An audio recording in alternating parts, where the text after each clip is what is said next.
Hi guys, welcome to Postpartum Week 8. This is the week that Esme turns 2 months. That's so exciting.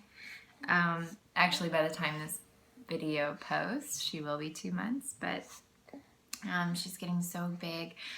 I think she's 15 pounds. I know that sounds kind of crazy, but I did the thing where you like weigh yourself and then you weigh the baby and then you subtract. So twice I got 15 pounds, so I'll confirm at her next doctor appointment, but I was like, oh, that's really big. So I had kind of a funny morning. Eric helped me get the kids ready for school. Not the kids, just the one kid.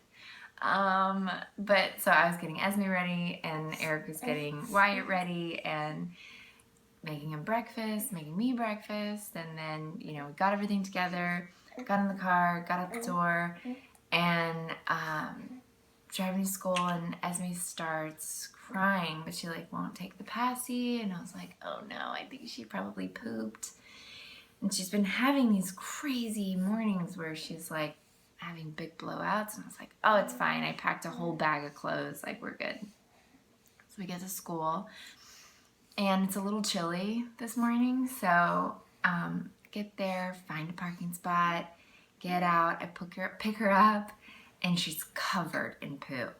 It's all down her back, her legs. I was like, oh man. All right, Wyatt, good thing we're early, but if you can chill for a few minutes, I gotta change Esme's diaper. Go to the diaper bag, and I was like, oh no. The bag of clothes that I packed, I took out this morning, so I was trying to find some socks for her, and somehow your dryer just eats all the baby socks. I don't know what happens, but they just disappear, they disintegrate in there or something. So no bag of clothes. So I have diapers and a button-up sweater from Wyatt when he was a baby that I had thrown in there oh, it's kind of chilly. We'll have this button-up sweater, thank goodness.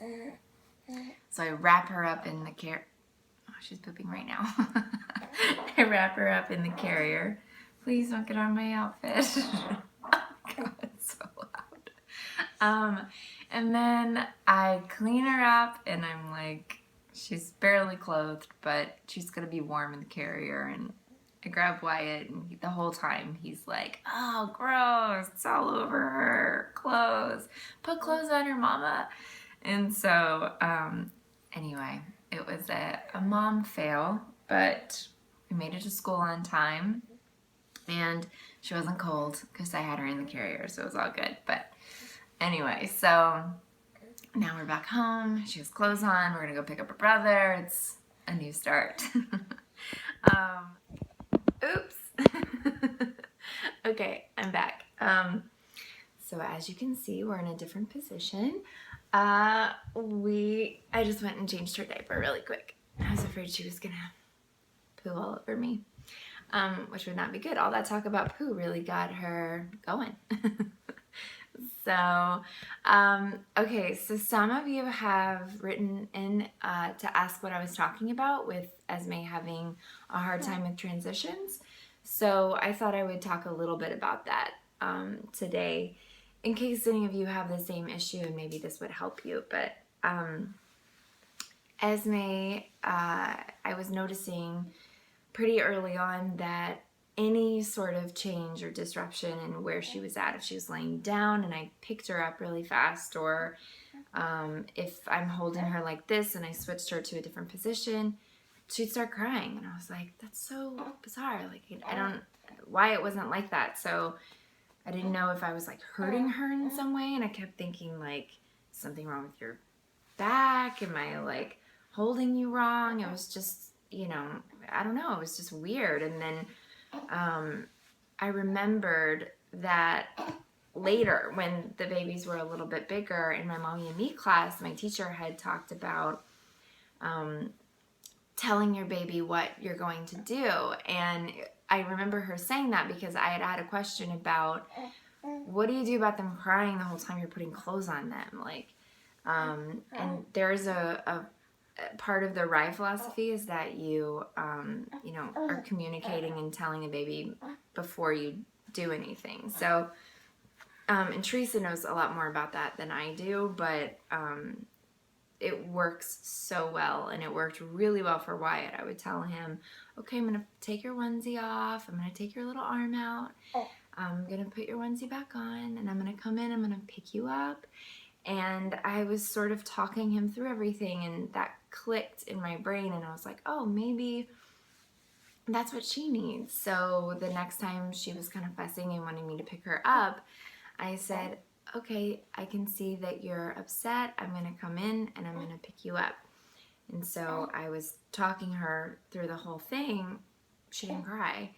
And when I go to readjust her, I'll tell her, you know, what I'm doing, or I'll say, okay, it seems like you need this. I'm going to, you know, move you from one side to the other. She won't cry. And then when I'm putting her clothes on, the same thing that was happening with Wyatt was happening with her. So I started telling her, okay, I'm going to take your shirt off. I'm going to put your onesie on. I'm going to put your arm in. I know it sounds silly, but for some reason it works. I don't really know why. Maybe some of you out there know more about, you know, this sort of philosophy than I do, but all I know is that walking her through, talking her through these transitions make it so much easier for her, and she doesn't cry about it, and she's way more comfortable, and she just watches me the whole time, and she smiles at me when I'm talking to her, and I just find it fascinating because you're developing this language with your baby, and yet they can't really communicate back to you yet, but they're communicating to you in the way of cues. And so this is like, feels like a whole other level to me of communication, where she needs something, she can't express it, but as long as I guide her through it, she's fine. So anyway, give it a try. That's what I meant about her having trouble with transitions and how I was talking her through it. And the other thing I was going to talk about today was naps. I wrote about this a little bit in the post, but I was having such a hard time with Wyatt and his naps. He was like, I don't want to take a nap. I don't like naps. And Eric started talking to him about how we all take naps, and it's good for us, and it's healthy, you know, and we need to do it to recharge, and then, you know, after nap we get to do more fun things, more adventures. So after many days of no naps, he took an hour-and-a-half nap, woke up, he's the happiest kid ever. So I know he's not fully ready to let go of that nap yet, but we're sort of in this in-between phase where he thinks he's ready, but his body isn't ready. So any tips that you guys have would be great. And my only tip is if you know, talk to them about how we all do it, like mommy and daddy take naps. That worked for us. So hopefully that helps some of you. Okay, so that's it for week 8. I can't believe it's week 8 already. It's so crazy. And we'll be back week 9 with a much bigger baby. Okay, maybe not that much bigger, but oh, and this weekend, I think this week, the next week, we're gonna possibly on Monday, we're gonna put out our question and answer vlog that Teresa and I did, the very first one of that series. So thank you all so much for submitting questions. They were fantastic questions. It was so fun to, you know, bounce both of our ideas off of each other and be able to share with you guys. And I'm excited for you all to see it. So look out for that on Monday. Okay.